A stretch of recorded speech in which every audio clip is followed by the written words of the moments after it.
he wrote a groundbreaking Financial Times op-ed co-authored with CEPR's Mark Weisbrot based on their Lancet Global Health study, estimating that sanctions imposed by the United States cause 564,000 excess deaths annually, particularly among children under 5, with an 8% mortality spike in affected nations.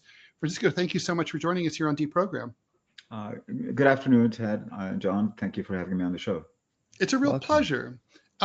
Francisco, could you tell us a little bit about your study here, your methodology, and what excess deaths mean? Sure. So what we did is that we used a data set of 50 years of sanctions imposed by the US, by the European Union, by the United Nations.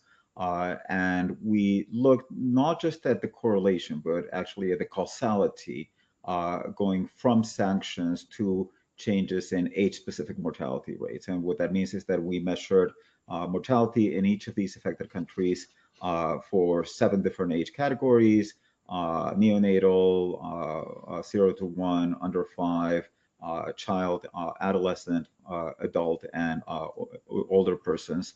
And we used different methods that have been designed in econometrics to identify causal effects. So to make sure that when you find a correlation between 2 variables, it's not just a correlation. It indicates causality going from sanctions to mortality. Because part of the criticism, and ours is not the first study, but there have been previous studies, and part of the criticism that have been leveled at them is the possibility that these correlations are not causal. That, for example, and this often comes up in the policy debate, where policymakers in the countries imposing sanctions will say, well, what happens is that regimes like that led by Nicolas Maduro or Saddam Hussein or Muammar Gaddafi, they mismanage their economies, they mismanage their countries, and that's the cause of the mortality. It's not the sanctions. So we applied 4 different methods established in the literature, what are known as quasi-experimental methods, which effectively transform and use this data so that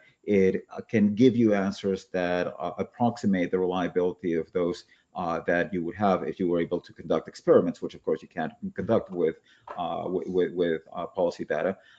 And we found very consistent answers across the 4 methods, and particularly they find a strong causal effect, which is strongest, particularly in the under 5 segment. So children under 5 are those that are most affected.